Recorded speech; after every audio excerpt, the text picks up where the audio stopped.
One of the issues that, and I'm going to just be very direct, that this is an issue that I personally have just been so frustrated with over 19 years I've lived here. Is, you know, the city of Mesquite tends to be very insular when it comes to the county and the state. It's more of we'll just go it alone attitude rather than reach out to the county and the state. And with that, it has been my experience over the years that I've lived here and that I've watched. The city of Mesquite loses out on a lot of funds that they could possibly have gotten. Nobody knows if they would or not, but they didn't even ask. Mm-hmm. And I think one of the recent issues, and I'm not going to talk about the right or the wrong about the pickleball court complex that was just approved. That's not the issue I want to talk about. Mm-hmm. But the council really struggled with how to pay for that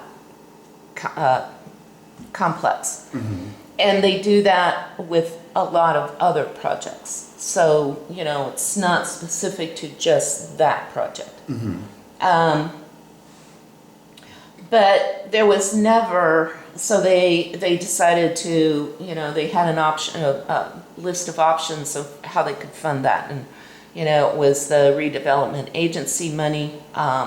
It was, you know, take it out of this pot and pay it back later.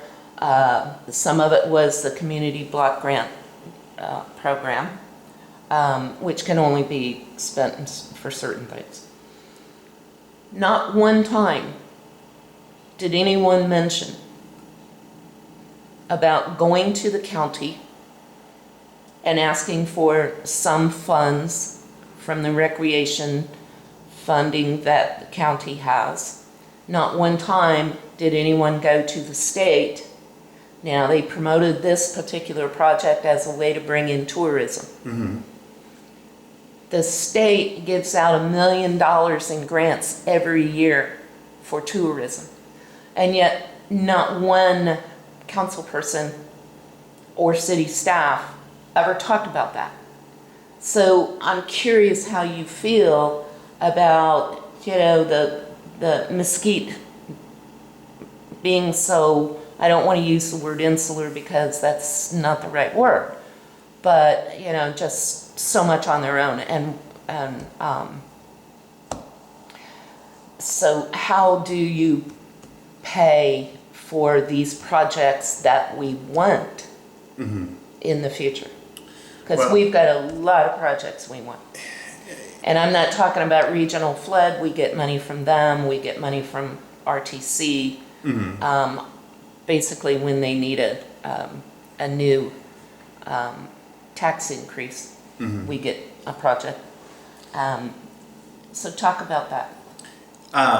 First, I don't know that they didn't seek outside grants. I don't know. I mean, I know that in council I didn't hear anything about it. You didn't either. No. But before it gets to council within those departments, for example, in Montoya's department for the pickleball courts, I don't know that wasn't discussed, and I'm not sure. I don't know that there wasn't a roadblock put up beforehand before it even got to that. But to answer that question, I think that department heads, when they have projects like this, they should be pushing out for grant proposals. I know that they do this. Well, I think that's how we got the majority of funding for the victims advocates under the city attorney. Yes. Was through grants. So yes. It's a great example of how to get things done without the taxpayers directly in our city paying for them. And we do have a grant writer, or the city did hire a grant writer yes. A year ago. But if the grant writer doesn't know that the grants exist. But, and the police department has a great mm-hmm. grant writer with Kim Otero. Yes. But, you know, I'm just frustrated sitting here for 19 years watching the city not go for these funds mm-hmm. that are available Yeah, I know. And in fact, it was the same situation when I was on that, going back to that school organizational team. There's grants from Google, there's grants from other tech companies to do, what is that? STEM, the science, technology, engineering, and math. There's grants for that. And some of the grants were so small that some people just didn't feel like it's worth their time to do them. But the thing is, when they add up, that's when it makes sense. You go out for multiple grants, and it is frustrating when it doesn't happen. And there's a huge failure rate. You know, in baseball, your batting average, if you're batting 300, you're amazing, right? That's 3 out of 10 times you get a hit. 3 out of 10 times on the grant would probably make the grant writer feel like they were a failure because 70% of the time they weren't getting a hit. But you need to keep, if you don't swing the bat, you're never gonna get a hit. Well, but you know, and I understand that from private companies, but I'm targeting more towards the county, who half of those commissioners don't even know Mesquite is in Nevada, Yeah. and you know, the state thinks that the border is, you know, right outside of Vegas.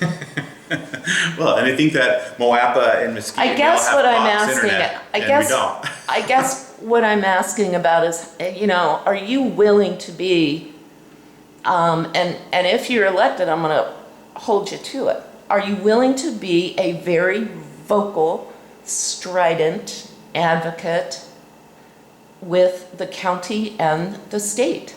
Sure. For Mesquite. Absolutely. And how are you going to do that? The best way to do it is to use the department heads and the grant writer we already have, but it's to try to make them more aware of these possibilities, these things existing in the first place.